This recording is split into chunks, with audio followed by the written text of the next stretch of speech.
الحمدللہ رب العالمین والصلاة والسلام علی سید المرسلین اما بعد فاعوذ باللہ من الشیطان الرجیم بسم اللہ الرحمن الرحیم۔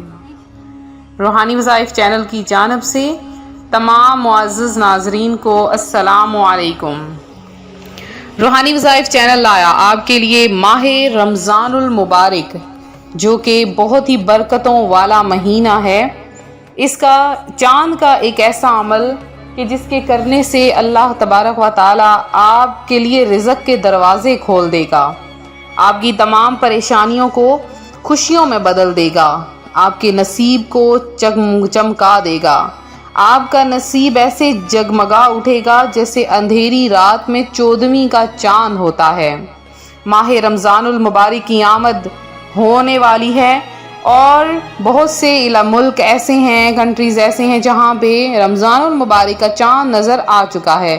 رمضان المبارک کا چاند دیکھتے ہی آپ اگر یہ عمل کر لیں، جو کہ یوٹیوب پر پہلی مرتبہ آیا ہے، یہ وظیفہ اتنا خاص ہے، اس عمل کے کرنے سے اللہ تبارک و تعالی آپ کے لیے رزق کے دروازے کھول دے گا۔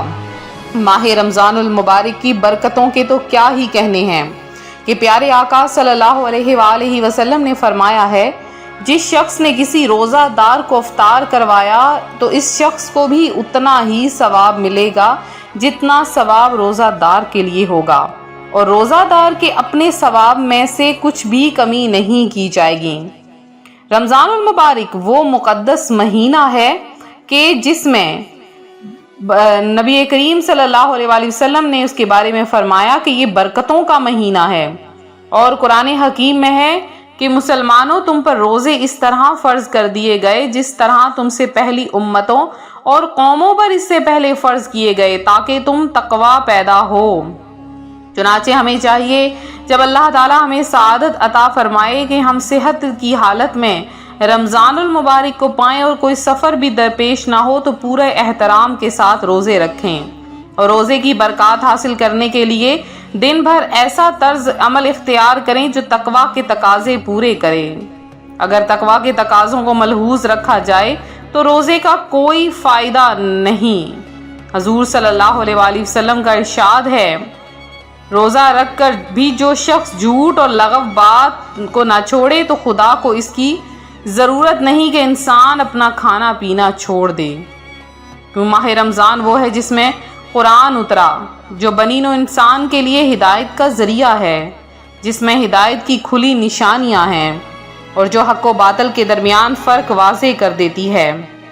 پس جو اس مہینے کو زندگی میں پائے، اسے چاہیے کہ روزے رکھے، اور جو مریض یا مسافر ہوں وہ ان کے بدلے دوسرے دنوں میں روزے رکھے، کیونکہ خدا آسانی چاہتا ہے، سختی نہیں چاہتا۔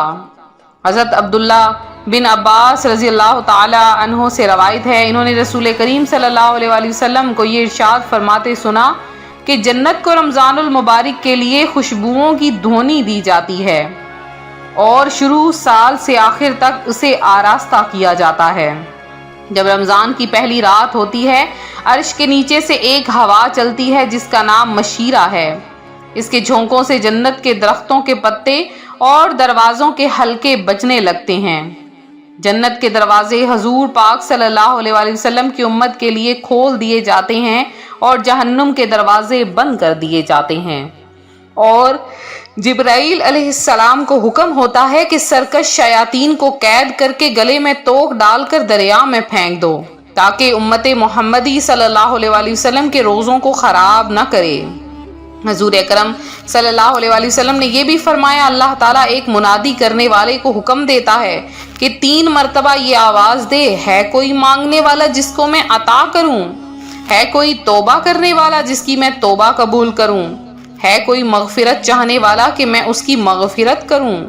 حضور اکرم صلی اللہ علیہ وآلہ وسلم رمضان کی اہمیت کو مزید واضح کرتے ہوئے یہ بھی فرماتے کہ اگر بندوں کو معلوم ہوتا تو کہ رمضان کیا ہے تو میری امت تمنا کرتی کہ کاش پورا سال ہی رمضان ہوتا۔ تو رمضان المبارک کے اسی طرح سے ہم اہمیت اور اس کی بہاریں لے کر آپ کے لیے حاضر ہوتے رہیں گے۔ سحر و افطار کے وظائف آپ کے ساتھ پیش کریں گے، ماہ رمضان المبارک کے چاند کی تو کیا ہی بات ہے، جب چاند آتا ہے تو سمجھ جائیں کہ پہلی رات آ گئی ہے، تو پہلی رات ہی جنت کے دروازے کھول دیے جاتے ہیں۔ جو پہلی رات عطا کیا جاتا ہے وہ اور کسی رات میں عطا نہیں کیا جاتا، تو جب پہلی رات میں آپ نے مانگ لینا ہے تو اللہ تبارک و تعالیٰ آپ پر اپنے رزق کے دروازے کھول دے گا۔ اب آپ نے کیا کرنا ہے، آج کا جو روحانی وظیفہ ہے، جو روحانی وظائف چینل آپ کے لیے لایا ہے، بہت آسان سا ہے، بہت الگ سا ہے، جسے آپ نے کرنا ہے۔ اس کے کرنے سے آپ کو ڈھیروں برکتیں حاصل ہوں گی، آپ کا نصیب بدل جائے گا، تقدیر بدل جائے گی۔ اب آپ نے کیا کرنا ہے کہ سب سے پہلے تو آپ نے غور کرنا ہے کہ آپ کے گھر کا ایک کونا کون سا ہے۔ اگر آپ کے گھر کا کونا نہ بنے تو جو گھر کا مین گیٹ ہے، مین دروازہ ہے، وہاں پر آپ نے کیل کو ٹھونکنا ہے۔ ایک لوہے کا کیل ہو اور اس کی لمبائی صرف 3 انچ ہو۔ اگر 3 انچ سے زیادہ ہو تو وہ نہیں، بلکہ 3 انچ سے کم چل جائے گا۔ آپ کا ایک کیل لوہے کا ہونا چاہیے، 3 انچ سے زیادہ نہ ہو، 3 انچ سے کم چل سکتا ہے یا 3 انچ کا ہو۔ آپ نے کیا کرنا ہے کہ چاند کو دیکھتے ہی کیل کو اپنے ہاتھ میں رکھنا ہے۔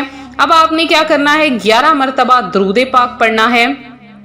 11 مرتبہ آپ نے درود پاک پڑھنے کے بعد 1 مرتبہ آپ نے قرآن پاک کی سورت 30ویں پارے میں موجود ہے سورہ تکویر، میں نے سامنے سکرین پر نوٹ کر دی ہے، سورہ تکویر کو آپ نے 1 مرتبہ پڑھنا ہے، اور اس کے بعد 36 مرتبہ آپ نے سورہ کوثر پڑھ لینی ہے، اور آپ نے اس کیل پر آخر میں پھر سے درود پاک پڑھ کے 11 مرتبہ دم کر دینا ہے۔ اس کے بعد آپ نے کیا کرنا ہے، اس کیل کو آپ نے اس کیل پر آپ چاہے تو کوئی خوشبو لگا لیں، اگر خوشبو موجود نہیں تو بھی ٹھیک ہے۔ آپ نے اس کو مین گیٹ پر ہتھوڑی کی مدد سے ٹھونک دینا ہے، یا آپ گھر کے کونے میں کسی جگہ پر ٹھونک دیں۔ اب آپ دیکھیں گے ماہ رمضان المبارک میں اتنی برکت ہوگی، اتنا رزق آئے گا، آپ خود حیران ہو جائیں گے، اور آپ جو خواہش کریں گے وہ پوری ہوگی۔ آپ کے گھر سے لڑائی جھگڑے ختم ہو جائیں گے، آسے بلائیں آفتیں ہر چیز ختم ہو جائے گی، محتاجیاں ختم ہو جائیں گی، اتنی برکتیں آئیں گی، آپ خود حیران ہو جائیں گے۔ آپ جو دل سے خواہش مانگیں گے وہ پوری ہو جائے گی۔ یہ کیل کا عمل اتنا خاص ہے کہ اگر میاں بیوی کے درمیان لڑائی جھگڑا رہتا ہے تو اس وظیفے کی برکت سے وہ بھی ختم ہو جاتا ہے۔ اگر بچے آپ کے نافرمان ہیں، جھگڑتے ہیں، لڑائی کرتے ہیں، تو وہ بھی بالکل ٹھیک ہو جائیں گے۔ گھر میں سکون، امن رہے گا، پیار محبت رہے گی، اور اللہ تبارک و تعالیٰ نے چاہا تو آپ کے رزق میں بھی اضافہ ہوگا۔ تو یہ تھا ہمارا آج کا عمل، ہمارا آج کا وظیفہ۔